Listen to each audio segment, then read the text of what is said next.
Wabarakatuh. Alhamdulillah segala puji bagi Allah yang telah memberikan kita kesempatan untuk berkumpul di siang yang penuh berkah ini. Sholawat serta salam senantiasa kita sampaikan kepada junjungan kita Nabi Muhammad SAW yang kami mulaikan. Ustadz udah ada nih? Belum ya. Ya, nanti kita tunggu nih Ustadz Dr. Andian Parlindungan. Yang kami hormati seluruh anggota yang hadir pada pengajian ini, terima kasih atas kesempatan ini. Melalui pengajian rutin ini, mari kita terus menggali ilmu agama, memperbaiki ibadah, dan membersihkan hati agar menjadi pribadi yang lebih baik dari hari ke hari. Semoga setiap langkah kaki kita menuju tempat ini dicatat sebagai amal ibadah. Amin. Dan ilmu yang kita dapatkan nanti menjadi ilmu yang bermanfaat serta membawa keberkahan bagi kehidupan kita dunia dan akhirat. Jadi seperti yang disampaikan kakak tadi, Kak Yulinar, memang selama ini kita pernah dulu mengajikan juga di sini, Pak ya. Jadi ini rumah ini alhamdulillah berkahnya luar biasa ini karena sering menjadi tuan rumah. Jadi untuk yang selama ini kita sudah terputus, sudah berapa kali udah gak pernah pengajian, kami mengapresiasi sekali. Ini adalah inovasi dari abang-abang angkatan 73 dan 70-an lah. Saya terus terang merasa iri, kami yang muda-muda kalah sama abang-abang kami yang luar biasa silaturahminya, karena dalam pengajian ini ya seperti sampaikan kakak Yulinar tadi, yang kita tuju ya hanya satu, menuju kepada Allah Subhanahu wa Ta'ala, lebih mendekatkan diri. Dan silaturahmi ini adalah ibadah juga, jadi nggak bisa kita tinggalkan, kita ini bersaudara. Dan mudah-mudahan yang tadi diharapkan, nggak apa-apa Kak, kita buatkan aja jadwalnya. Intinya kebetulan kalau ketua bidang kerohanian muslim itu yang di IKAL Semansa Jabodetabek itu Epon, saudari Epon. Ya, saya udah bilang kemarin pokoknya tetap kita dukung ini. Karena saya juga menginginkan yang seperti ini sebenarnya Kak. Dan mohon maaf selama ini, selama kepengurusan saya nggak pernah membuat halal bihalal. Sebenarnya ada satu kendala yang sulit saya sampaikan di sini. Ya mudah-mudahan ke depan kita bisa lah. Dan memang ini kepengurusan juga mau habis, tapi nggak masalah. Yang penting ini harus terus jalan. Silaturahmi kita ini bersama harus terus jalan. Dan kita kadang-kadang iri juga sama tetangga kita, karena mereka kuat ya, antusiasnya.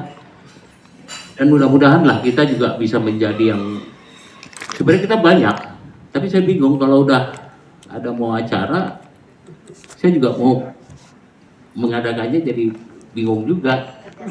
Kerjasama kita yang paling penting sebenarnya. Sebenarnya kalau kita mau, kita ini lebih gampang untuk membuat segala sesuatu. Ya mudah-mudahan lah nanti melalui pengajian-pengajian seperti ini terus kita semakin kompak, dan besok-besok kita bisa mengadakan acara kita, ada maulid kah, ada apa. Ini sebenarnya hal-hal yang monumental bagi IKAL kita, karena selama ini IKAL kita juga kalau masalah reuni udahlah, dari semansa-semansa lain tuh merasa iri lah sama SMA 1, tapi sayang kenapa dalam religius kita nggak seperti itu. Harapan kita tetap seperti itu ya, mudah-mudahan kita bisa mengimbangi lah tetangga kita. Mungkin itu yang dapat saya sampaikan. Mohon maaf kalau ada kekurangan-kurangan, tapi Kak Yulinar kita siap. Jadi nanti tinggal kita boleh kita carikan tempat, Ya mungkin sementara mungkin di sini juga boleh Bang ya. Enggak. Di sini untuk base camp-nya dulu.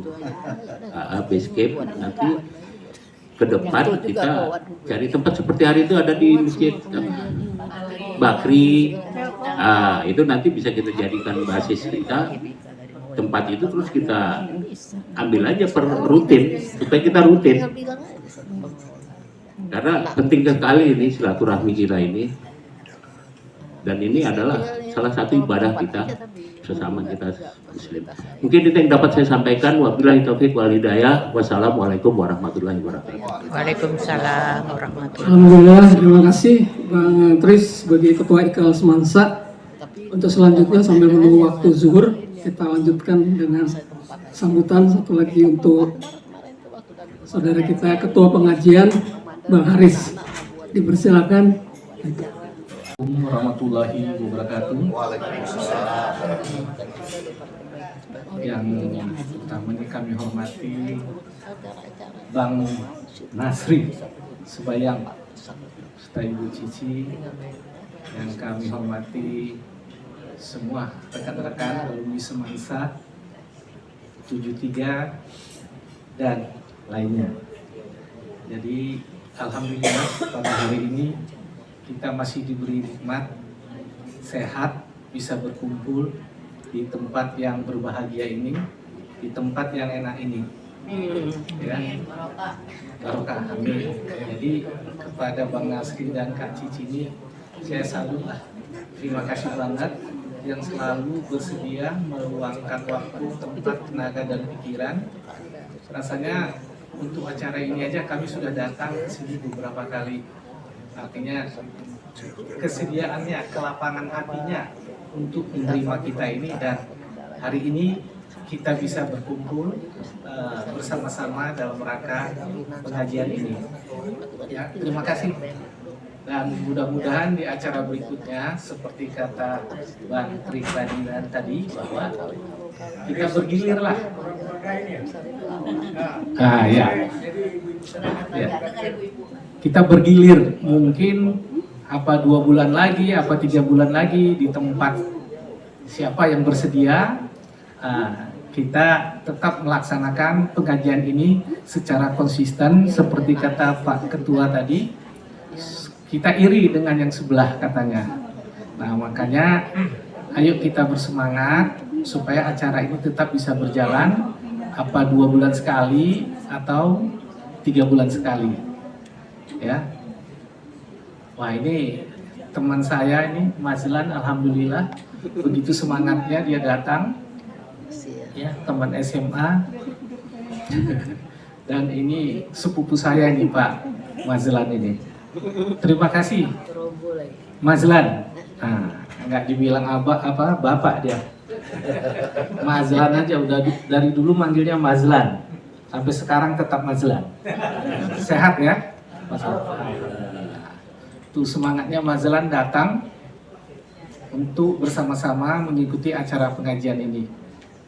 Sekali lagi, thanks Mazlan. Ibu dan Bapak, pada kesempatan ini kita berkumpul, paling tidak ada 3 hal yang akan kita dapatkan. Pertama, silaturahmi. Ya, silaturahmi mempererat tali persaudaraan, di mana kita sudah berpuluh tahun berkumpul di SMA Negeri 1 Medan. Nah, pada kesempatan ini kita bisa bersilaturahmi dan mengenang-enang bagaimana indahnya puluhan tahun yang lalu. Ya, tadi saya duduk diapit oleh 2 bidadari yang bajunya seragam. Satu Yanti, yang satu lagi Yulinar. Saya dijepit di tengah. Wah, mantap juga ini pengajiannya. Jarang kan udah diapit sama 2 ini bidadari. Nah, kenapa dibilang bidadari? Memang bajunya bagus sekali. Alhamdulillah. Baju baholak. Nah, itu yang pertama. Yang kedua adalah meningkatkan ilmu dan sekaligus menyadarkan dan mendekatkan diri kita kepada Allah Subhanahu wa Ta'ala. Karena nanti dokter Adian ya, yang Ustadz kondang, ilmunya banyak, bisa memberikan gambaran, arahan. Ini seperti yang kita dengar dulu waktu di rumah makannya Kak Cici di Cibubur itu, Ustadznya Pak Sony. Nah, di Sony itu dia bilang, apa sih tujuan kita hidup ini? Apakah yang harus kita capai? Nah, saya masih ingat itu. Yang dicari adalah ketenangan. Saya mikir ya. Abang, kakak-kakak, sahabat-sahabat semua yang ada di sini, adik-adik, bapak ibu yang kami muliakan. Pertama-tama marilah kita panjatkan puji dan syukur kehadirat Allah Subhanahu wa Ta'ala yang telah memberikan rahmat dan karunia kepada kita semua, diberikan kesehatan, diberikan kekuatan, diberikan rezeki, sehingga kita dapat berkumpul di tempat yang berbahagia ini. Serta salawat dan salam tidak henti-hentinya kita sampaikan kepada junjungan kita, Nabi besar Muhammad Sallallahu Alaihi Wasallam, yang telah membawa kita dan umat muslim dari zaman kegelapan kepada zaman yang terang benderang seperti saat ini. Selanjutnya kami sebagai tuan rumah mengucapkan terima kasih rekan-rekan semuanya, kakak-kakak kami, abang-abang, adik-adik, sahabat-sahabat, untuk kesekian kalinya kita bisa berkumpul di tempat yang berbahagia ini. Apalagi kita berkumpul ini dalam rangka silaturahmi dan juga untuk kita dapat mendalami ajaran-ajaran agama. Nanti insya Allah Ustadz kita setelah lagi akan tiba, kita akan mendapatkan siraman rohani yang bisa kita bawa menjadi modal hidup kita di masa-masa tua kita ke depan. Karena kelihatannya kita di sini sudah hampir semuanya kepala 7. Ya, kepala 7 ini adalah yang sudah suka omon-omon sebetulnya. Tapi kita dengan terus-menerus melakukan ibadah-ibadah seperti ini, ya insya Allah omon-omon kita itu bermanfaat bagi diri kita sendiri, keluarga maupun kepada masyarakat yang banyak yang lainnya. Selanjutnya juga kami juga mohon maaf apabila di dalam sambutan kami di rumah ini masih banyak kekurangan-kekurangannya. Apa adanya ya beginilah kita bisa berkumpul, dan juga mohon maaf kalau nanti ada hal-hal yang tidak pada tempatnya selama sahabat-sahabat kami semuanya kita bergaul berkumpul di rumah ini. Ya, mudah-mudahan itu menjadi amal ibadah kita ke depan semuanya. Adapun mengenai tempat ini, seperti tadi dikatakan oleh mantan pacar saya ini, kita pacaran sejak tahun 71. Ini yang dari sekolah ya, betul. Kita menikah tahun 74. Mungkin dari semuanya kami yang pertama sekali menikah ini. Ya, tahun 74 ya. Sehingga cucu-cucu juga sudah ada yang selesai kuliah, ada yang sedang kuliah gitu ya. Jadi karena masih muda-muda sekali waktu itu. Nah, mudah-mudahan rumah ini akan tetap terbuka. Ya, apalagi kami di rumah ini pun tinggal berdua saja nih. Ya, kadang-kadang kami itu satu di sana, satu di sini nggak dengar juga suaranya. Jadi tinggal berdua, ya mungkin akhir-akhir minggu kadang-kadang anak cucu datang. Ada yang dari Bandung, ada yang dari Jakarta. Tapi ya sehari-harinya ya kita berdua jalan sini. Jadi kami juga akan merasa sangat bahagia kalau teman-teman semuanya juga pada suka kumpul di sini. Kita selalu terbuka. Ya Pak Ketua Ikal. Ya kita selalu terbuka ya dengan segala kelebihan dan kekurangannya lah. Ya kami tetap siap untuk itu. Ya jadi mungkin itu sebagai tuan rumah, sekali lagi kami ucapkan terima kasih. Kami merasa bangga, merasa tersanjung atas kedatangan sahabat-sahabat semuanya ke tempat ini. Mungkin itu dapat saya sampaikan, mau kamu tambahkan? Udah sama aja? Ya udah sama aja. Oh gitu ya. Kadang-kadang banyak bedanya juga. Baiklah, demikian dapat kami sampaikan. Billahi taufiq wal hidayah. Wassalamualaikum warahmatullahi wabarakatuh.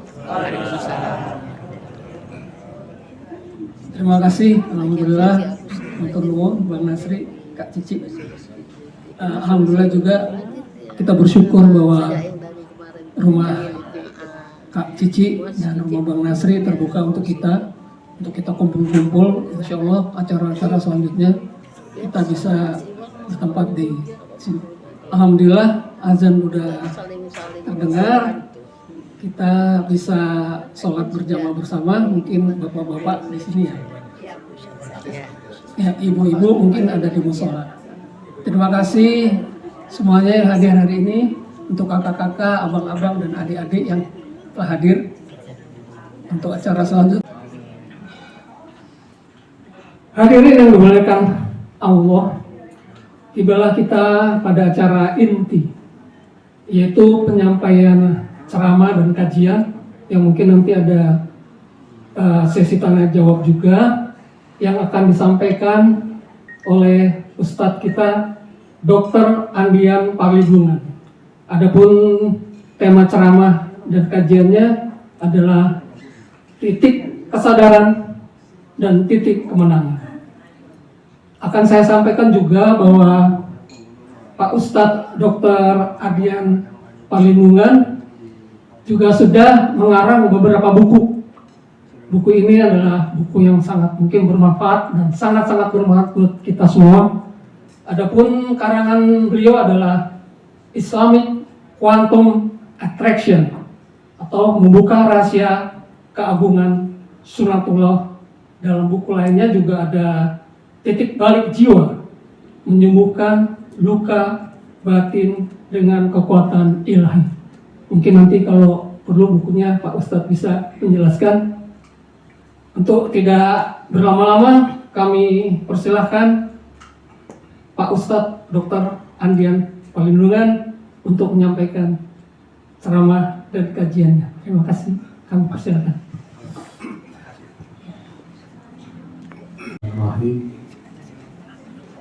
Assalamualaikum warahmatullahi wabarakatuh. Alhamdulillahillazi hadana lihaza wa ma kunna linahtadiya laula an hadanallah. Asyhadu an la ilaha illallah wahdahu la syarikalah wa asyhadu anna Muhammadan abduhu wa rasuluhu la nabiyya ba'dah. Allahumma salli wa sallim wa barik ala nabiyyina rasulina Muhammad wa ala alihi wa sahbihi wa sallim ajma'in. Bapak Nazli beserta ibu dan keluarga yang sama-sama kita hormati, bapak-bapak, ibu-ibu, saudara-saudaraku yang dicintai dan mencintai Allah Subhanahu wa Ta'ala. Kita bersyukur kepada Allah atas semua nikmat dan anugerah yang selalu mengiringi setiap langkah hidup kita, setiap tarikan nafas kita, di setiap detak jantung kita. Di setiap detak jantung itu kita akan merasakan energi yang luar biasa, bahwa kita hidup tidak bisa tanpa Allah. Allah selalu membersamai kita, Bapak Ibu. Salawat beserta salam mudah-mudahan senantiasa tercurahkan kepada junjungan kita, Nabi kita Muhammad SAW beserta istri, keluarga, dan sahabat beliau. Bapak Ibu, ayah bunda semua yang dimuliakan oleh Allah, siang ini terasa tidak seperti di Pulau Gadung, tapi di Pulau Brayan. Iya, saya biasanya masuk di sebuah rumah disambut dengan bahasa Indonesia umumnya, tapi siang ini terdengar saut-sautan suara orang Medan, makanannya makanan Medan, maka terasa ternyata kita bisa menghadirkan suasana Medan di hati kita. Alumni Semansa ya, yang di Kampung Keling ya, Kampung Sengri. Jadi dulu ada tukang beca, ada orang Melayu mau naik beca, karena si orang Melayunya, orang Indonesianya itu tukang beca, yang mau jadi penumpang orang Keling. Nah dia bilang nggak berani dibilang kampung keling, jadi mau kemana? Kampung Sandri. Gitu. Nah, kampung keling maksudnya. Ya itu cerita Medan itu nggak akan ada habis-habisnya ya Bapak Ibu. Bahkan banyak orang-orang Jakarta, orang Jawa ditugaskan ke PTP, ditugaskan di PLN, ditugaskan Pertamina, tugas beberapa tahun justru setelah tugas nggak kembali ke Jakarta, mereka justru tinggal di Medan. Jadi termasuk beberapa sepupu saya akhirnya menetap di Medan, padahal dulu penugasan dari Jawa ini untuk ke PTP malah tinggal di Medan. Yang aneh itu kita, orang rindu pengen tinggal di Medan, malah kita tinggal di kampung orang di Jakarta. Ya, tapi nggak apa-apa, Bapak Ibu, semua ini rahasia Allah. Ada yang lahir di Medan, meninggal di Jakarta. Ada yang lahir di Jakarta, meninggal di Bali. Ada yang orang Bali justru tinggal di Medan, dan seterusnya. Bapak Ibu ya Bunda yang dimuliakan oleh Allah. Tema kita Pak Nazli, titik balik apa? Titik kesadaran adalah titik kemenangan. Ini disadur dari buku saya, Titik Balik Jiwa. Ada satu hal yang paling mendasar. Jadi kita ini harus menyadari who am I? Siapa aku? Ya, ini pertanyaannya susah dijawab. Who am I ini sangat susah dijawab, Bapak Ibu. Who am I? Siapa aku? Sebenarnya kita ini nggak pernah ada di dunia ini. Kita ini fana. Kenapa? Coba, dulu di Medan, di rumah atok saya, adik nenek saya berkumpul. Orang-orang kaya, orang-orang hebat. Ini fakta. Kira-kira tahun 70-an, 80-an. Ramai sekali. Ada ustadz yang bicara di depan. Saya kecil. Suasananya mirip seperti ini. Mobil-mobil parkir di depan rumah. Tapi mana mereka sekarang? Mereka tidak pernah ada lagi. Kalau Bapak Ibu pergi ke kuburan Mendeling yang di Jalan Brigjen Katamso, ya, atau kalau di sini Tanah Kusir. Saya pernah setelah kuliah subuh di bulan Ramadan, saya duduk di salah satu batu nisan di Tanah Kusir, masih gelap.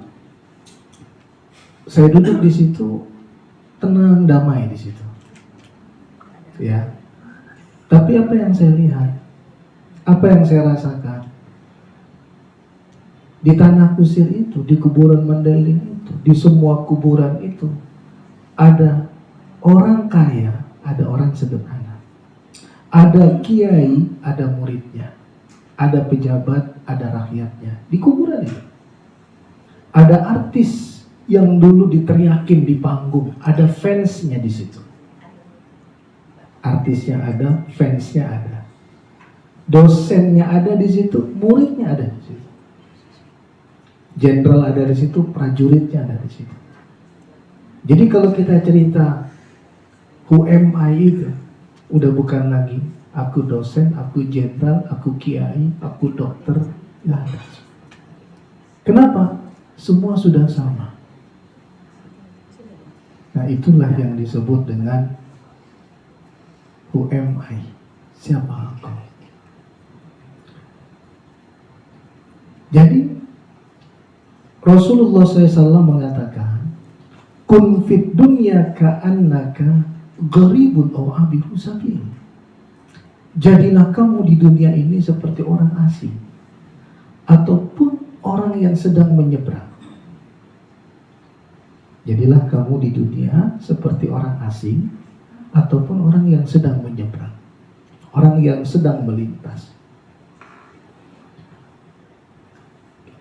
Kita tidak disiapkan untuk dunia, ayah bunda, karena bukan ini kampung kita. Tapi kita disiapkan oleh Allah untuk kembali ke kampung halaman kita, kampung spiritual kita, kampung bahagia kita. Pada saat Allah memanggil kita, ya ayyatuhan nafsul mutmainnah, irji'i ila rabbiki radiyatan mardiyah, fadkhuli fi ibadi wadkhuli jannati. Wahai jiwa yang tenang, kembalilah ke sisi Tuhanmu dengan damai. Masuklah ke dalam golongan hamba-hambaku dan masuklah ke dalam surgaku. Ada sumpah Allah di dalam Al-Quran. Zaman Bapak Ibu dulu, zaman saya, zaman kita sekolah, di penghujung pelajaran menjelang pulang, murid-murid membaca wal asri innal insana lafi khusr. Apa arti wal asri? Demi masa. Kalau kita buka tafsir, itu adalah sumpah Allah demi waktu asar. Jadi Allah bersumpah, sudah asar. Siapa yang sudah asar?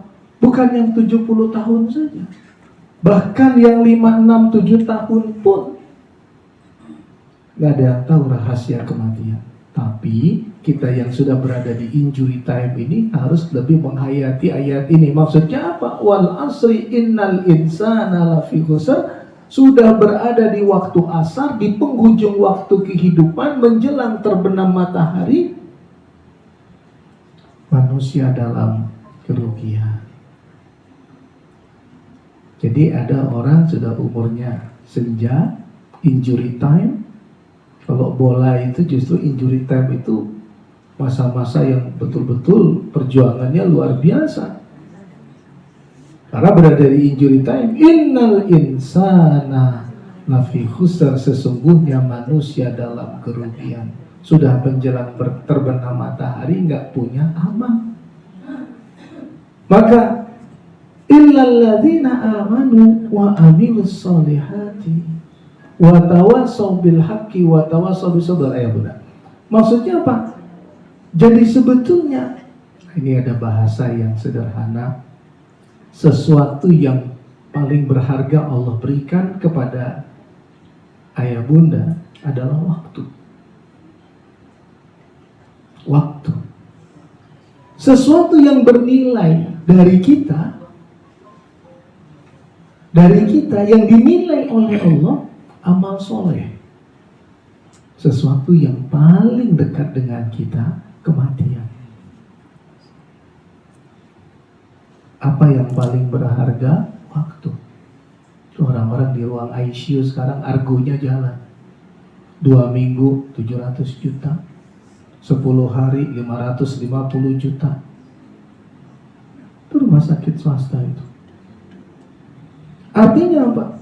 Waktu bertambah 2 minggu, dia harus mengeluarkan uang 700 juta. Apa yang paling berharga? Bukan uang, tapi adalah waktu, adalah umur kita. Apa yang paling bernilai yang diambil oleh Allah dari kita, value kita, self-worth kita, apa itu? Amal soleh kita. Apa yang paling dekat dengan kita ya bunda? Kematian. Jadi kalau sekarang kita berjalan, sebetulnya secara fisik kita menua, kaki kita berpijak di bumi, tapi jiwa kita sebetulnya sedang mempersiapkan menembus batas menuju sebuah alam dalam dimensi yang tidak terikat lagi dengan dimensi ruang dan waktu. Itulah alam barzakh. Nah jadi kita ini memang harus kembali ke titik balik jiwa itu. Kalau kita buka Al-Quran, coba lihat yang megang handphone, buka Al-Quran, proses penciptaan manusia di surat 23. Di surat 23 ayat 12, 13, 14. Surat 23 ayat 12, 13, 14. Di situ Allah tegaskan ada nutfah, ada alaqah, ada mudghah. Ada nutfah, ada alaqah, ada mudghah. Setetes mani, segumpal darah, segumpal daging. Dulu waktu kita belajar di sekolah, belajar biologi, ayah bunda, ya waktu kita belajar biologi dulu, sel sperma itu, di dalam sel sperma itu ada ratusan juta calon manusia. Ya, kita diajarkan di dalam sel sperma, Pak Nazli, ada ratusan juta calon manusia. Oleh Allah bertemu dengan sel telur, di antara ratusan juta calon manusia yang ada di dalam sel sperma itu, yang diizinkan oleh Allah bertemu dengan sel telur hanya satu. Itulah kita. Jadi saya kalau lagi haji di Arafah itu, saya cuma ngajak jemaah, yuk mengenal diri kita agar kita mengenal Tuhan kita. Kita tidak pernah minta diciptakan oleh Allah, tapi Allah memilih satu di antara ratusan juta manusia yang bertemu dengan indung telur, itulah kita. Maka Arafah itu man arafa nafsah faqad arafa rabbah, faman afaman arafa rabbah faqad arafa nafsah. Padang Arafah itu adalah padang pengetahuan. Arafah itu pengetahuan. Yang mengenal dirinya pasti akan mengenal Tuhannya. Yang mengenal Tuhannya pasti akan mengenal dirinya. Who am I? Siapa aku? Maka begitu 4 bulan, ibu-ibu masih ingat waktu mengandung 4 bulan dalam kandungan, ya, kata Rasulullah SAW ditiupkan ruh pada usia 4 bulan. Kata Rasulullah dalam sebuah hadis, dalam Al-Quran di surat 15 ayat 29, di surat 15 ayat 29, apa kata Allah? Fa'idha sawaituhu wa nafakhtu fihi min ruhi. Setelah aku sempurnakan ciptaanku yang 4 bulan itu, aku tiupkan roh. Coba, jasad bukan punya kita, roh bukan punya kita. Kita dipilih dari ratusan juta calon manusia, ditiupkan roh yang diciptakan oleh Allah. Who am I? Siapa aku? Kenapa sekarang sok kaya? Kenapa sekarang sok hebat? Perenungannya ada di situ. Kenapa sekarang sombong? Kenapa sekarang butuh validasi?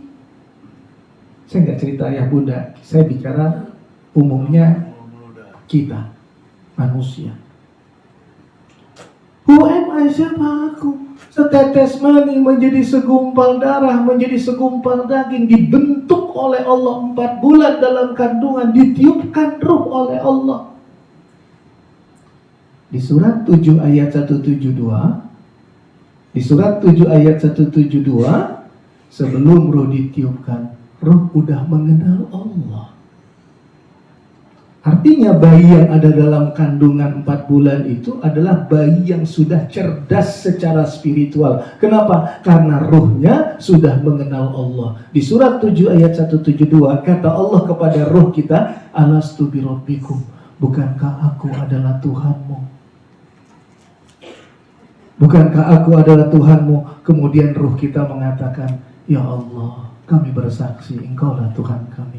Maka banyak ulama menegaskan, kecerdasan itu tidak dimulai dari kecerdasan intelektual, karena belum berkembang ini bayi belum berkembang. Tapi kecerdasan itu dimulai dari kecerdasan spiritual, karena ruh sudah mengenal Tuhannya di alam ruh sebelum ditiupkan ke tubuh yang 4 bulan.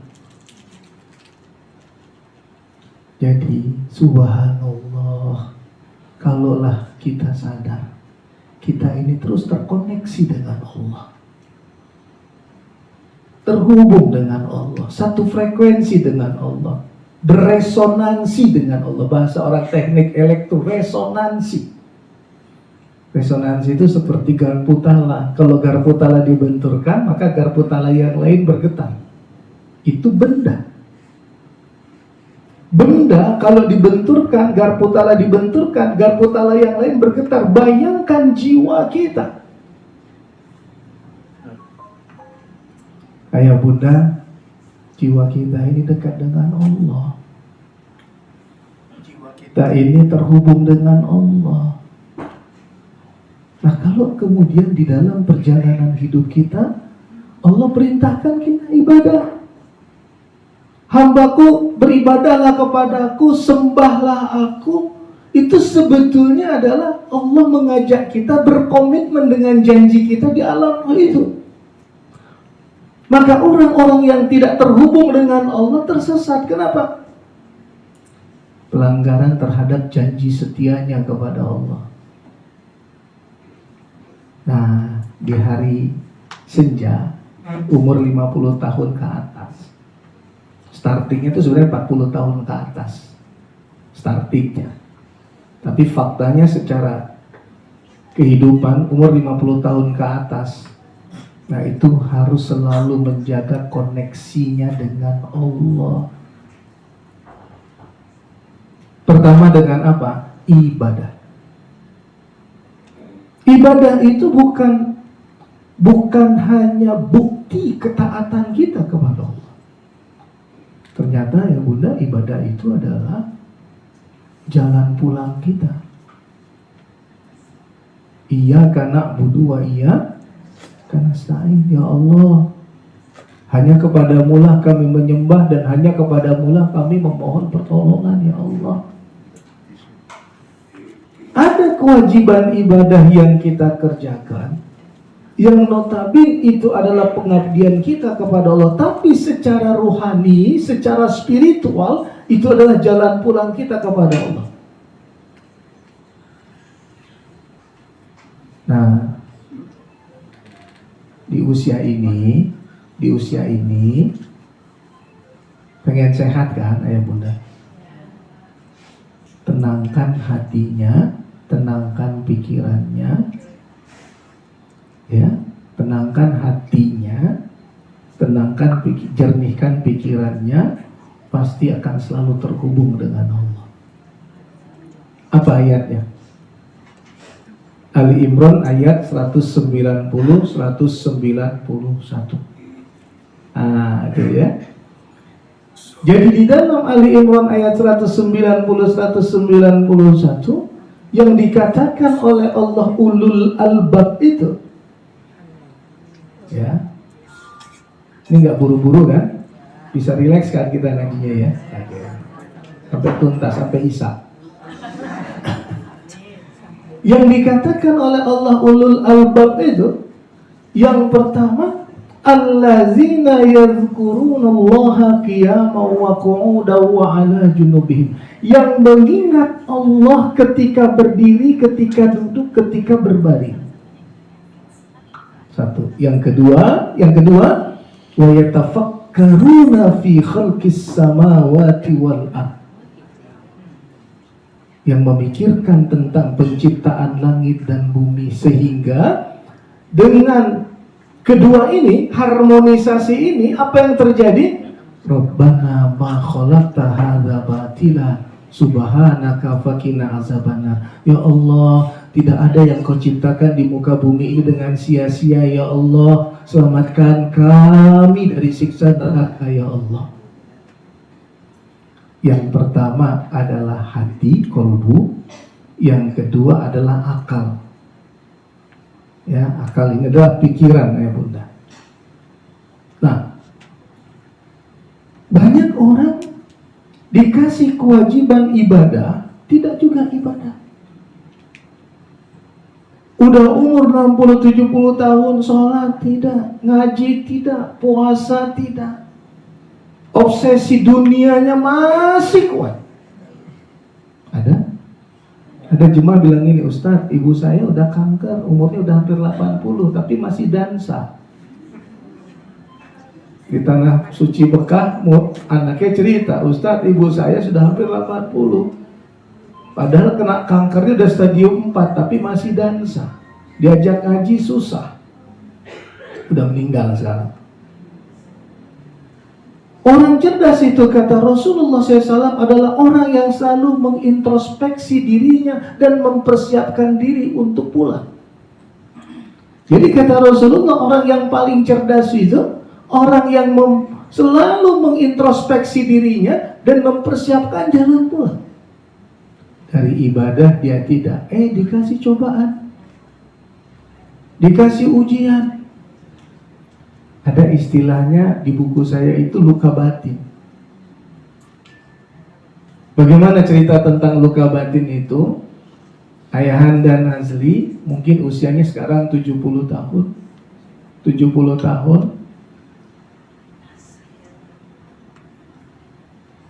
Di dalam diri beliau yang 70 tahun ini ada beliau kecil di dalamnya. Di dalam diri kita yang usia ini masih ada kita kecil.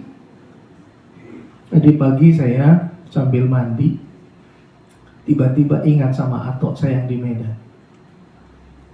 Teringat saya waktu saya pulang liburan tahun 74, 75, 76 dari Jakarta, saya liburan ke Medan. Atok saya menjemput saya di Belawan. Ini pikiran tadi pagi nih, jemput saya di Belawan. Duduk di bangku depan, paling depan, sama supir bertiga. Dia peluk saya. Dia bilang sama saya, ini tahun terakhir kita ketemu. Setelah ini kita nggak ketemu lagi. Dia zikirnya luar biasa. Ya, ini tahun terakhir kita ketemu. Kemudian sampai di rumah di Sukaraja, belakang kuburan Mandailing. Dia bilang apa? Ini Atok sudah kumpulkan uang. Anak-anaknya komplain, ayah buat kami kok cuma sedikit persiapan lebaran. Karena ternyata dia ngumpulin uang buat cucunya ini. Dia bilang sama anak-anak perempuannya, tante-tante saya, ibu-ibu saya, tolong belikan baju sama celana lebaran buat dia. Dia tabung berbulan-bulan. Rindulah saya sama atok saya. Nah, yang sedang rindu itu bukan Andian yang mau masuk umur 58 tahun ini, tapi yang sedang rindu itu adalah Andian kecil. Nah, Pak Nazli kecil masih ada tuh Pak Nazli. Nah, bapak-bapak Pak Irwan kecil masih ada itu. Di dalam Irwan usia 70 tahun. Kalau kita di depan Ka'bah menangis, rindu sama ibu kita, saat jalan bersama ibu kita, berarti yang sedang menangis itu adalah kita kecil. Nah, ternyata di periode hidup kita, semua cerita tentang masa lalu itu tidak indah-indah semua. Ternyata ada cerita tentang luka, ada cerita tentang cobaan, ada cerita tentang penderitaan. Di buku saya Titik Balik Jiwa itu, ayah bunda, saya sebutkan seseorang terluka karena ditinggalkan, karena diabaikan, karena ketidakadilan, karena penghinaan, karena kehilangan. Sekarang lebih muda pastinya dari ayah bunda. Umur saya 58 tahun. Beda-beda tipis lah. Tebal, Thailand. Ya, 58 ke 70 tahun ke 70 itu tebal, bukan tipis. Tebal itu. Nah, saya mau cerita. Andian yang 58 tahun ini sekarang Jakarta jadi ustaz, jadi trainer, jadi pembimbing umroh haji. Ini Andian 58 tahun. Tapi sifat Andian yang 58 tahun ini masih ada cengengnya sedikit. Yang 58 tahun ini. Kenapa? Karena ternyata karakter di usia 58 tahun ini dibentuk oleh semua luka cerita di masa lalu. 68 saya lahir. 68 saya lahir. 69 gini. Saya lahir umur 1 tahun, 69 saya bahagia kali. Ya, kalau orang Medan bilang bahagia kali. Kenapa? Linda lahir, adik saya. Main sama Linda. Tapi 70 Andian kecil terluka, Linda meninggal. 71 Andian bahagia, Andian kecil bahagia. Tapi 72 Dewi meninggal. 71 Dewi lahir, 72 Dewi meninggal. Jadi Linda meninggal, Dewi meninggal. Maka Andian kecil itu luka kehilangan. Tapi luka anak kecil itu nggak dipahami oleh orang dewasa. 73 Rosa lahir, adik nomor 3. 74 ayah yang meninggal. Tahun 74 ayah meninggal bulan November, bulan Februari diajak liburan ke Jakarta. Yuk liburan refreshing dulu lah. Karena tuh tahun-tahun kesedihan itu. Maka saya diajak ke Jakarta, naik Tampomas dari Belawan tahun 74, ya kan? Terus main di atas kapal itu sama sepupu loncat-loncatan, jatuh, bengkak tangan, besar seperti betis bengkaknya, karena nggak ada tukang urut di Tampomas. Kemudian sampai Jakarta diurut, setelah sembuh malah didaftarkan sekolah di SD Jakarta. Yang tadi katanya liburan, ternyata sekolah di Jakarta. Itu pun dititip emak ke uang. Jadi emak saya pergi ke Surabaya. Dia bilang, kalau kita berdua di sini kasihan beban uak nanti, berat buat uak. Jadi kita bagi-bagilah. Mama ikut kakak yang di Surabaya, uak kau yang di Surabaya, kau ikut uak kau di sini. Bagi dua. Baru meninggal adik, ayah meninggal, dipisah lagi oleh emak. Anak kecil itu luka, andian kecil. Andian kecil itu luka. 6 tahun ikut uak, merasa banyak hal yang tidak sejalan dengan hati pada satu. Nangis lagi, sedih lagi. Berapa kali bungkus baju pakai plastik, pengen pergi dari rumah uak. Tapi selesai, wah baik, wah sayang. Kita, perasaan anak kecil terlalu sensitif. Tahun 81 nggak mau masuk pesantren, dipaksa masuk pesantren malam hari, dimarahin sama mama. Masuk pesantren, harus masuk pesantren. Luka lagi anak kecil. Dari sampai di pesantren, baru 2 minggu masuk pesantren, digesper sama si Said, orang Palembang. Badannya bungkuk, kulitnya sawo gelap, rambutnya ikal. Nah, suatu ketika nggak punya uang, nangis di masjid, ya Allah, kemana aku minta uang? Mak aku di Surabaya nggak punya kerja, ikut kakaknya, minta sama uak, malu. Akhirnya nangis di masjid. Andian kecil itu yang tamat SD itu di Jawa Timur. Nah, kenapa saya ceritakan seperti itu? Itulah semua memori masa lalu yang masih tersimpan di dalam sosok Andian yang 58 tahun. Itulah yang saya sebut dengan Andian kecil. Nah, pasti Bapak Ibu, Ayah Bunda punya cerita tentang ini.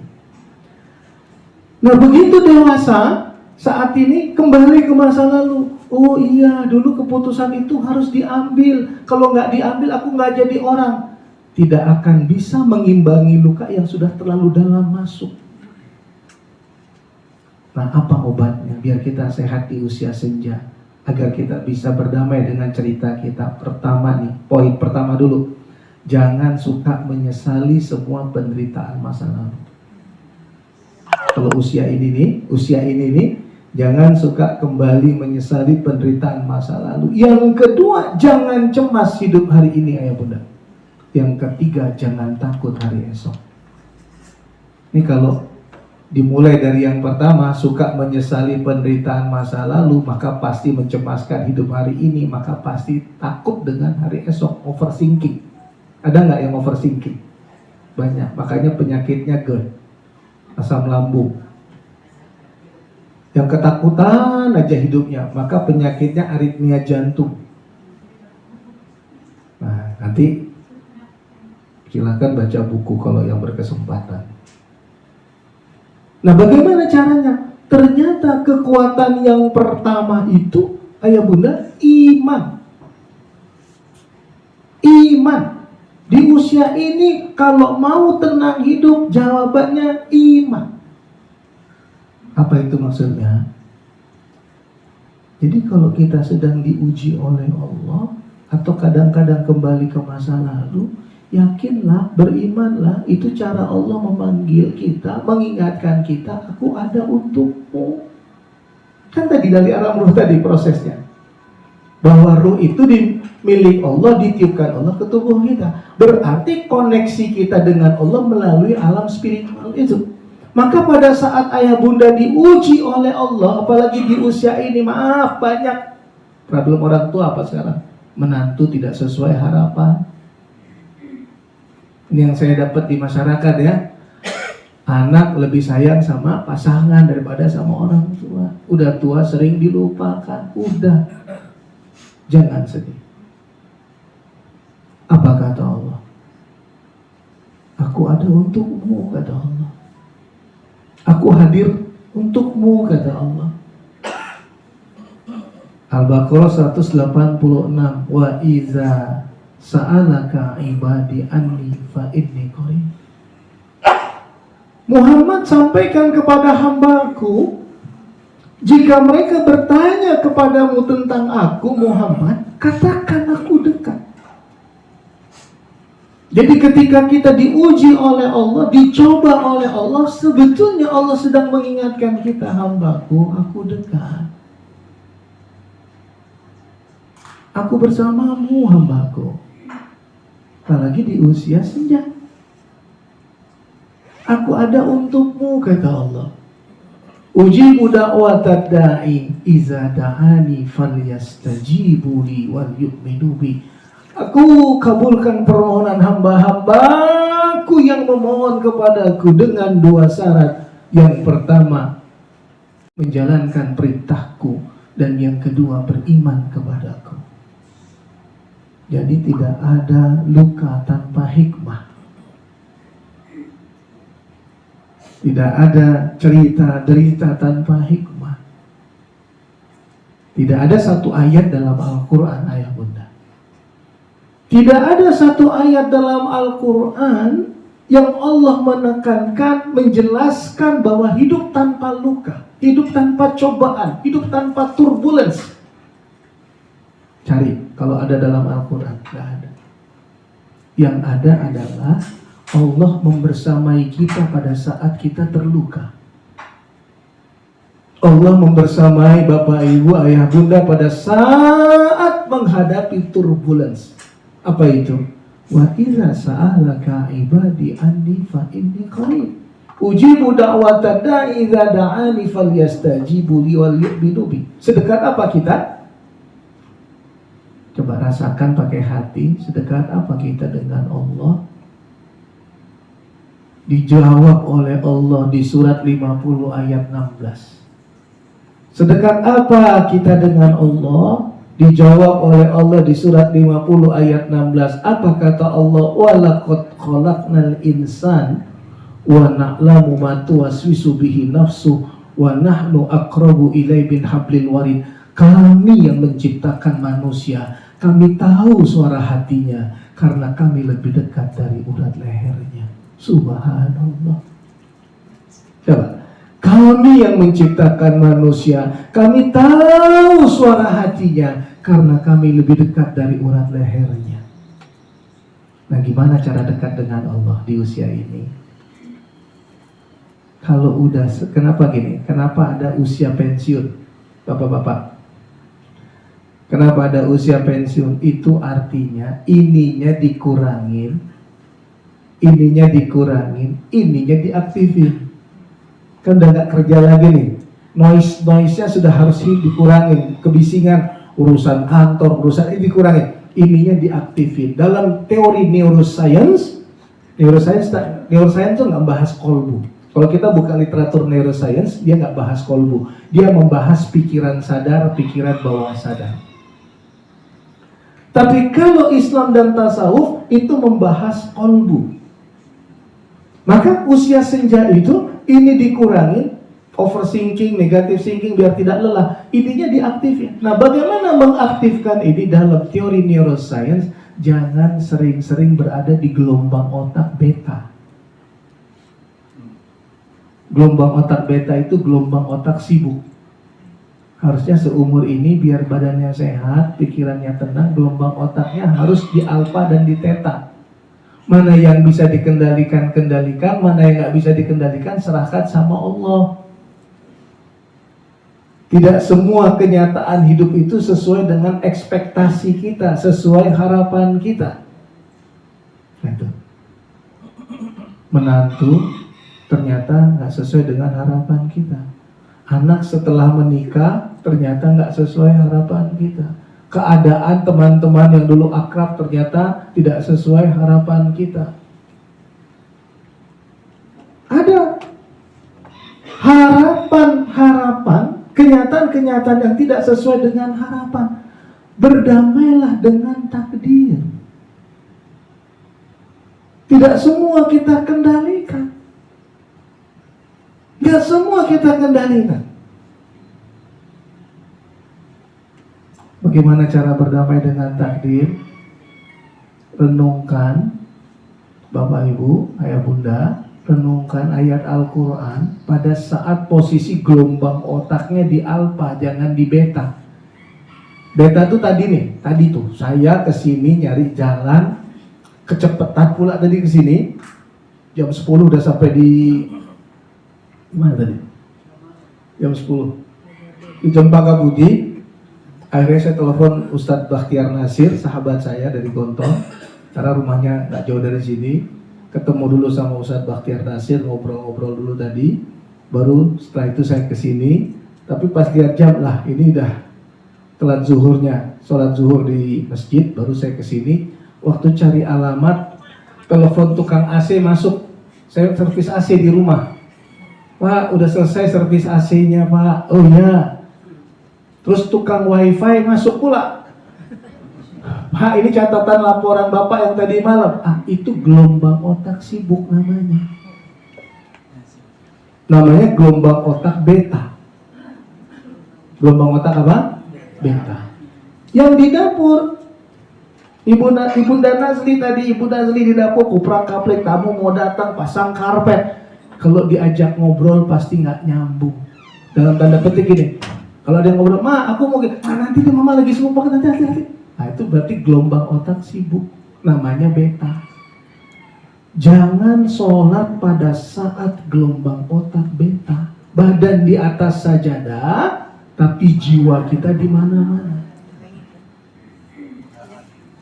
Maka harus diturunkan gelombang otak itu. Gelombang otak alfa namanya. Ada 5, ada alfa, ada theta, ada delta, ada gamma. Ini gampang dipahami, nggak susah ceramah ini. Gelombang otak alfa itu, coba, ini fakta. Tadi hiruk pikuk sana sini, ada yang jalan dari sana ke sini, dari sini ke depan. Ada yang ngoprak-ngaprik makanan, lihat di luar, ada yang ngobrol, ada yang sibuk di meja bundar itu, ada yang buka tuh, apa itu tadi?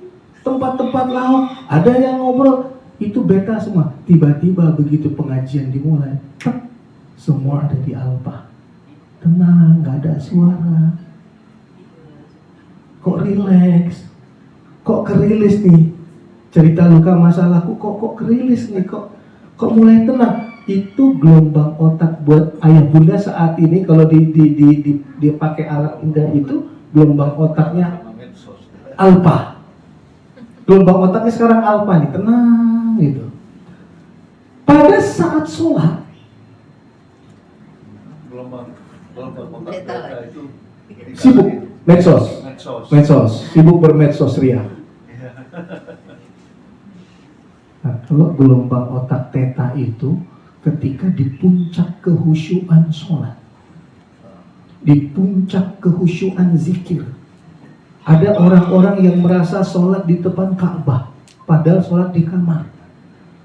Sholat merasa ada cahaya, itu berarti gelombang otak. Silakan, ini literaturnya banyak, silakan baca, cari di Google, buka buku-bukunya. Ini gelombang otak namanya theta. Apa? Nah ini yang hadis Rasulullah bilang. Apa kata Rasulullah? Ketika Rasulullah dipegang lututnya oleh malaikat Jibril. Ketika malaikat Jibril bertanya apa itu Islam atau apa itu iman dan apa itu ihsan. Ketika ihsan, kata Rasulullah, kau sembah Allah seakan-akan engkau melihatnya. Jika engkau tidak melihatnya, yakinlah Allah melihatmu. Itu berarti gelombang otak ada di theta.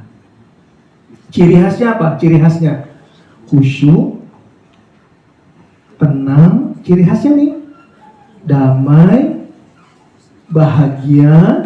Jantung begini, ciri khasnya nih, stabil. Nah, ayah bunda, ini dahsyat.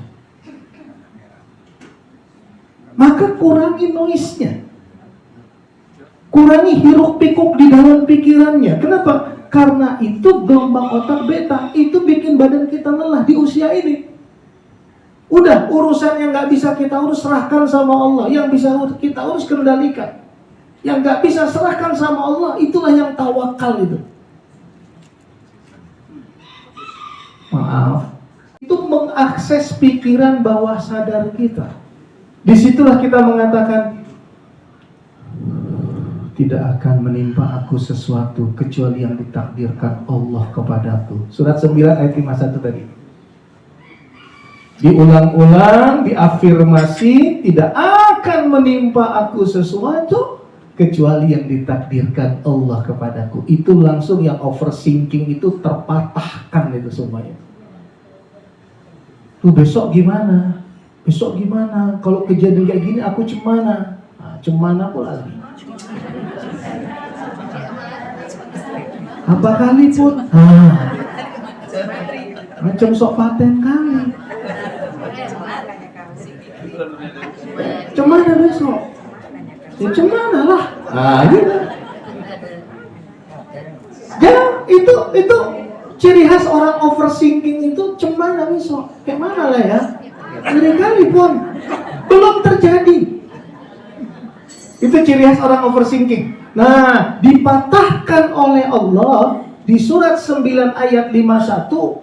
Allah bilang, katakan tidak akan menimpa aku sesuatu kecuali yang ditakdirkan Allah kepadaku. Coba ulang-ulang ayat Buddha 1, 2, 3. Tidak akan menimpa aku sesuatu kecuali yang ditakdirkan Allah kepadaku. Jadi jangan takut kalau Allah nggak takdirkan, nggak terjadi. Afirmasi. Tapi afirmasinya pada saat gelombang otak ada di alfa. Ya kayak gini, lagi rileks, ada tenang. Jangan lagi terik matahari, lagi berjemur, badan kekeringat, ada yang gatal, tidak akan menimpa. Nggak masuk, kenapa? Karena gelombang otak beta. Nah, maka yang paling bagus itu di sepertiga malam. Siapa yang usia ini kena insomnia? Malam sudah gelap, otak masih pagi. Ini triknya nih Pak Irwan. Bagaimana triknya? Hidup di usia ini jaga hati dan jaga pikiran. Pikiran itu banyak noise, kendalikan dia jangan di gelombang otak beta. Relax sedikit hidup kita, turunkan gelombang otak di alfa. Begitu masuk malam, nanti malam, kita lagi malam nih. Sekarang jam 2:30 kurang. Nanti kira-kira jam 6:30, jam 6 masuk ke 6:30 itu gelap menyelimuti hidup kita.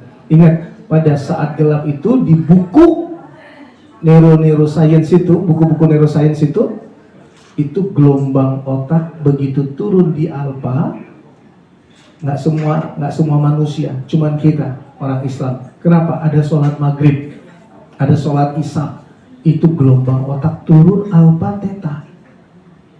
Alfa theta. Begitu gelombang alfa dan tetanya masuk, maghrib itu tenang, isya itu tenang sekali. Bapak Ibu, habis itu beranjak ke atas tilam, kata orang Medan.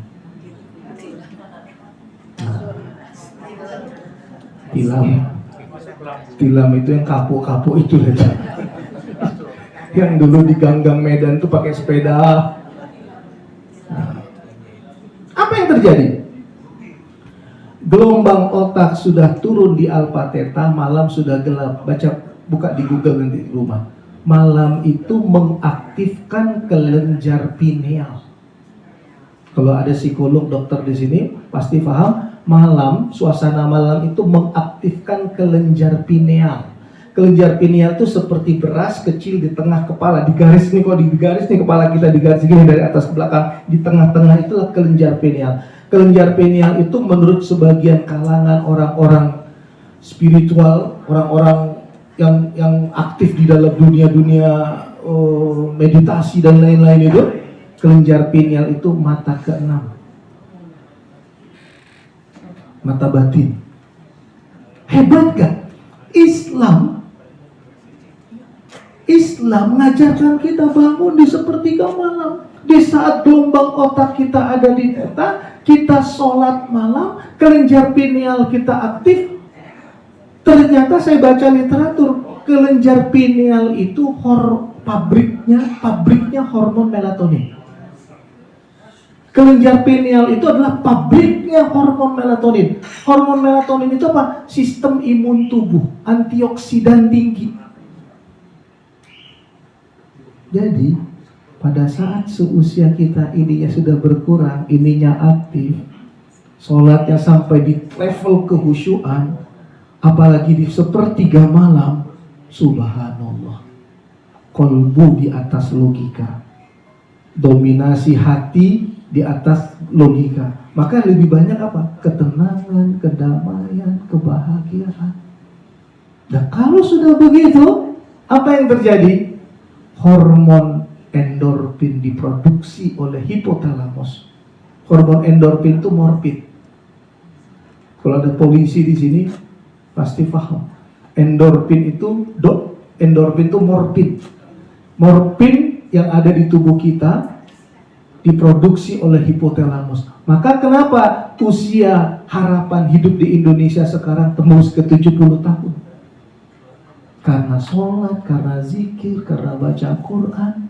Dulu nenek-nenek kita 60 tahun udah tua kali. Sekarang 70 tahun keliaran dari masjid ke masjid, rumah ke rumah, pengajian. Lu betul gak? Dulu 60 tahun itu nenek-nenek di rumah. Di rumah. Tua kita lihat. Sekarang ini 70 tahun, 71, 72, 73. Siang kayak gini masih aktif.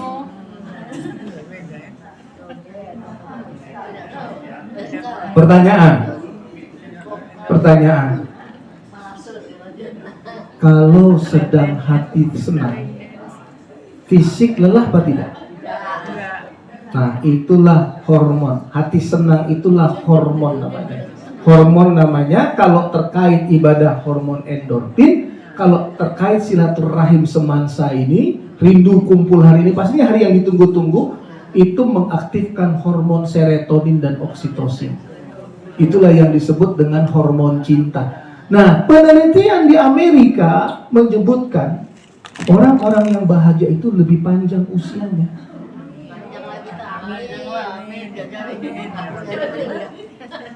Iya. Nah, bahagianya karena apa? Hebat ajaran Islam. Ternyata hablum minallah dan hablum minan nas. Nah, kedua-duanya harus pakai hati. Kedua-duanya harus pakai hati. Nah, kembali lagi. Kalau diuji oleh Allah, dicoba oleh Allah, tandanya Allah sedang memanggil kita untuk menguatkan kembali hubungan kita dengan Allah, menguatkan kembali koneksi kita dengan Allah.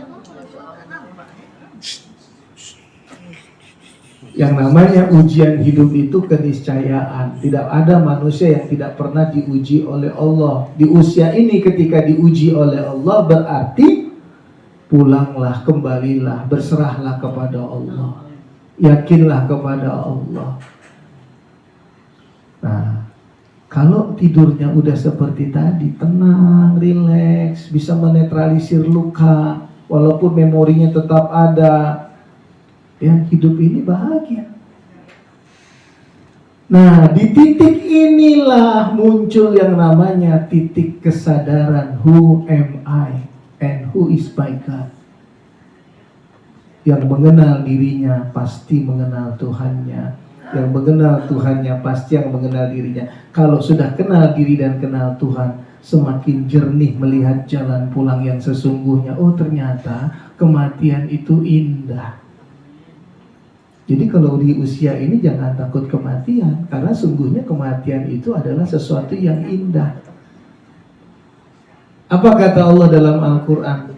Faman kana yarju liqa'a rabbih falyamal amalan shalihan wa la yusyrik bi'ibadati rabbih ahada.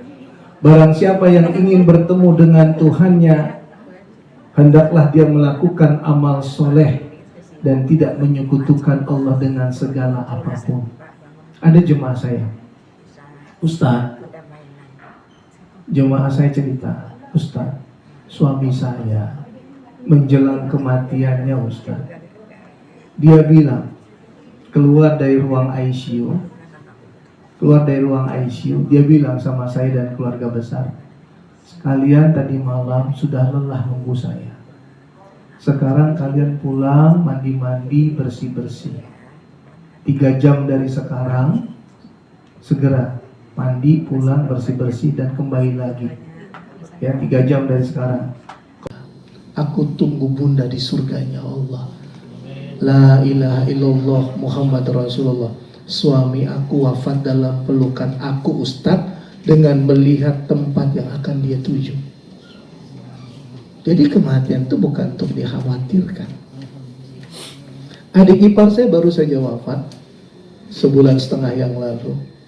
Di penghujung waktu dia, 3-4 hari sebelum kematiannya, dia bilang gini, perempuan umur 52 tahun. Ayo segera kita masuk surga, ayo cepat. Ya, ditunda lagi. Ya, jangan ditunda, ya ditunda lagi. Besok gitu lagi tuh. Ayo masuk surga. Ya, ditunda lagi katanya. Terakhir barulah dia wafat dalam keadaan senyum. Dia lemah betul-betul hilang kesadaran, dia masih sholat. Nah, ternyata senyum. Walaupun yang ditinggalkan menangis. Yang takut kematian itu hanya 2. Yang pertama, orang yang hubbud dunia wa karahiyatul maut. Yang kedua, orang yang cinta dunia dan takut mati. Tapi kita orang beriman diajarkan bahwa kematian itu adalah pertemuan kita dengan Allah. Faman kana yarju liqa'a rabbih falyamal amalan sholihan. Barang siapa yang merindukan pertemuan dengan Allah, hendaklah dia beramal soleh dan tidak menyekutukan Allah dengan satu apapun. Baik, itu yang bisa saya sampaikan. Silahkan kalau ada yang mau didiskusikan. Boleh, Pak Irwan.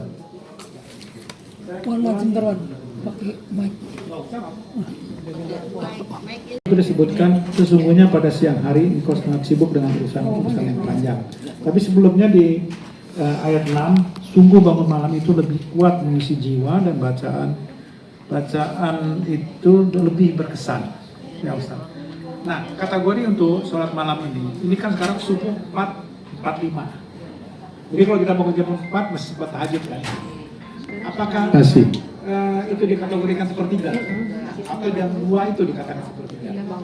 Iya, sebenarnya ada juga ayat wa minal laili fatahajjat bihi nafilatan lak asa ayyab'asaka rabbuka maqaman mahmuda. Dari sebagian malam. Dari sebagian malam. Berarti kalau malam itu masuknya jam 6 sampai jam berapa terbit fajar itu? Masih malam, jam setengah 5. Nah, berarti sebagian malam. Nah, dari sebagian malam kerjakan sholat tahajud itu. Nah, kalau kita bicara sepertiga malam, kita tinggal ambil sepertiga malam itu dari maghrib ke jam subuh, itu sepertiganya jam berapa? Nah, kira-kira jam 3, setengah 3. Nah, artinya kalau kita masih ada di jam 4 lewat 15 masih ada. Jam 4.20 kan setengah 5 azannya kan masih bisa. Nah, ini poin ini. Jadi ini menarik ayat ini. Kamu di siang hari sibuk. Nah, coba. Itu bagus difahami surat Al-Muzammil. Kamu di siang hari sibuk. Nah, sibuk itu kan berarti melibatkan apa? Pikiran. Ya. Kamu bangun di malam hari membaca Al-Quran, bacaan-bacaan pada malam itu lebih apa? Di sini ditekankan lebih mengisi jiwa. Lebih mengisi jiwa. Kenapa kira-kira? Nah, saya ini katakan tadi bahwa orang-orang neuroscience mengatakan ini gelombang otak beta kalau lagi sibuk. Maka bagaimana masuk ke kolbu kita? Caranya masuk ke kolbu kita masuk di sepertiga malam. Kenapa? Karena pada saat ini off, ini kita aktif. Kalau malam sudah gelap ibu-ibu, Ibu. Ibu. Kalau malam sudah gelap, ibu masih aktif, beta. Beta intinya, malam sudah gelap tapi ini masih aktif. Harusnya malam sudah gelap itu adaptasi. Adaptasi kenapa? Karena gelombang otak harus turun ke alfa, ke theta. Maka kalau bangun malam setelah kita tidur sepertiga malam itu kan belum mikirin apa-apa Pak Irwan. Belum mikirin kerjaan, belum apapun belum dipikirin sebetulnya sepertiga malam itu. Kenapa? Belum terdistraksi. Nah, artinya ruang bawah sadar terbuka, kolbu kita terbuka. Maka Allah katakan, bacaan pada saat itu lebih masuk ke dalam jiwa. Gitu. Satu lagi Ustaz, di Al-Qiyamah tadi saya baca di situ menyebutkan masalah mani, masalah air mani tadi. Tapi di satu sisi di surah selanjutnya di surah Al-Insan itu kenapa disebutkan mani itu hina, air yang hina gitu Ustaz? Gini,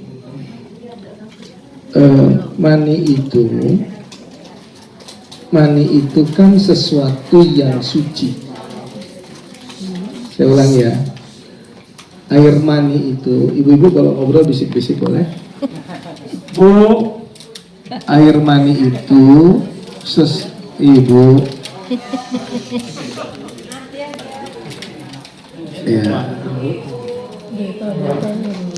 Waktunya tinggal sebentar lagi nih. Ya.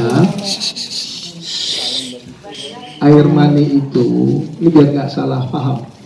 Air mani itu sesuatu yang suci.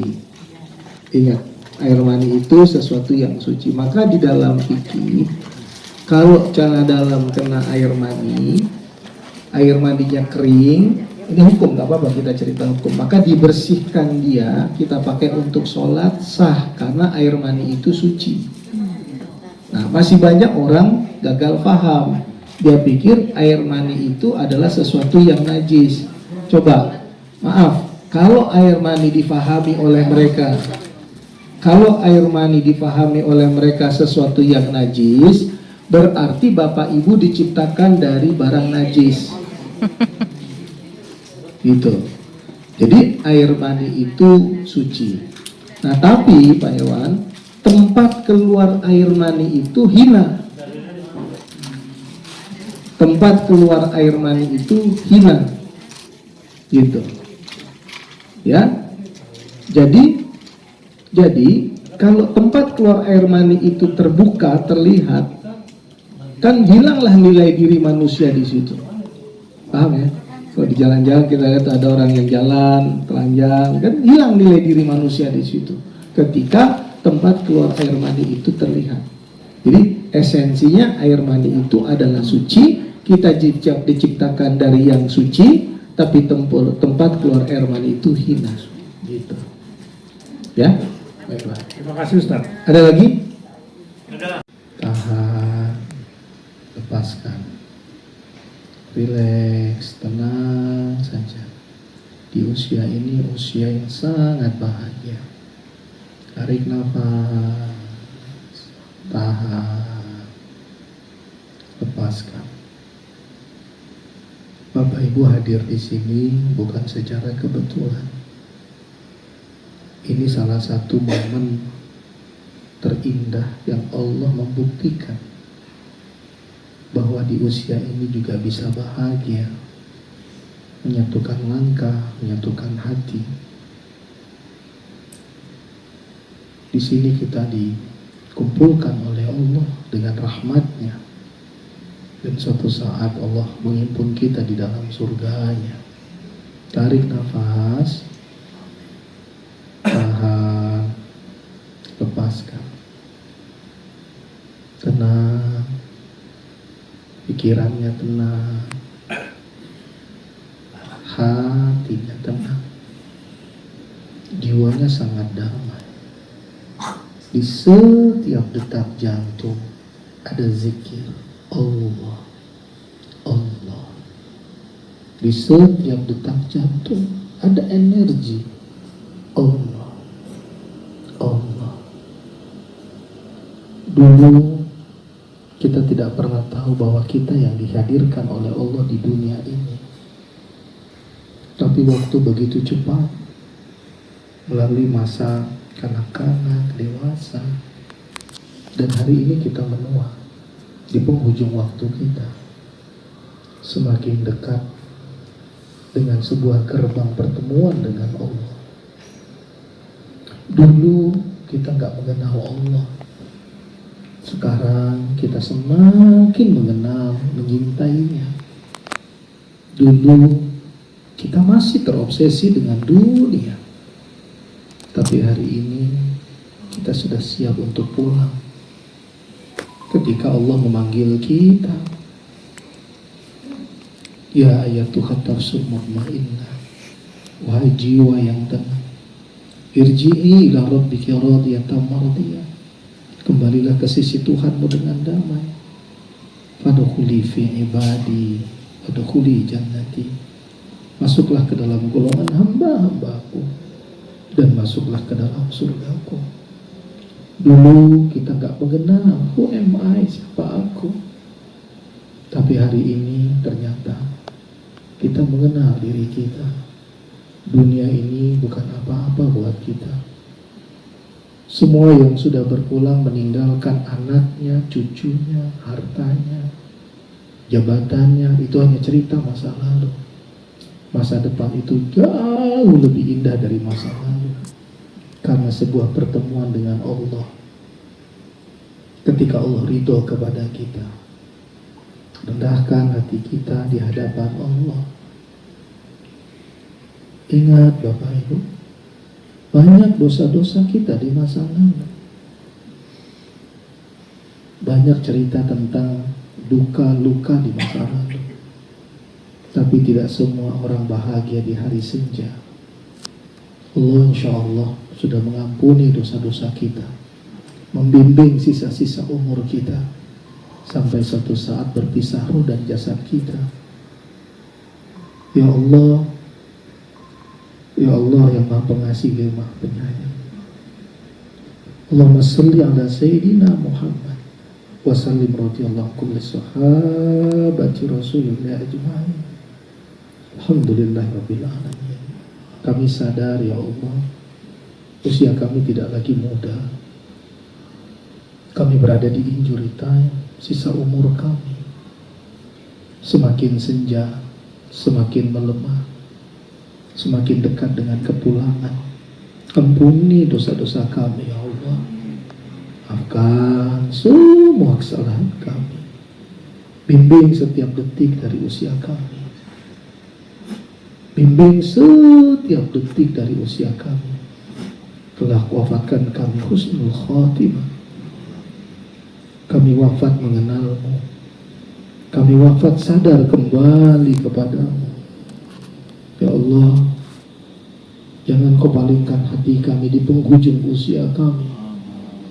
Sinari hati kami dengan cahayamu, wahai nur ala nur, cahaya di atas cahaya. Jangan kau palingkan hati kami. Setelah kau ajarkan kami bersyukur, setelah kau ajarkan kami tawakal, setelah kau ajarkan kami ikhlas menjalani hidup kami, berdamai dengan semua takdir masa lalu kami. Ya Allah, ya yang membolak-balikan hati, tetapkan hati kami pada agamamu. Tetapkan hati kami untuk selalu beriman padamu.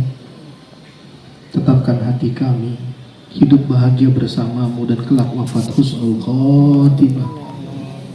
Jaga anak cucu keturunan kami dalam keimanan, dalam keislaman, dalam kesolehan, sampai engkau kelak mengumpulkan kami di surgamu ya Allah, bersama orang-orang yang kami sayangi dan menyayangi kami. Ya Allah, ya Rahman, ya Rahim, berkahi sisa-sisa umur kami, berkahi segala yang kau anugerahkan dalam hidup kami. Allahumma a'inna ala zikrika wa syukrika wa husna ibadatik. Ya Allah, bahagiakan kami ya Allah, sehatkan lahir batin kami ya Allah, jernihkan pikiran kami ya Allah, terangkan hati kami, tenteramkan jiwa kami. Rabbana atina fid dunya hasanah wa fil akhirati hasanah wa qina adzabannar walhamdulillah rabbil alamin. Bapak Ibu, itu yang bisa saya sampaikan. Sehat-sehat buat semua, bahagia buat semua. Kalau ada yang pengen membeli buku, masih suka baca buku, sengaja bukunya nggak dijual di tempat umum. Karena kalau 320 halaman, bahasanya bahasa ringan, di tempat umum terlalu mahal, 165.000. Saya lihat ketebalan itu halamannya 165.000, maka dijualnya di majelis-majelis 125.000. Jadi 2 buku 250.000, dapat 2 buku Islamic Quantum Attraction dan Titik Balik Jiwa. Silahkan nanti didaftar berapa orang, nanti saya akan sampaikan bukunya.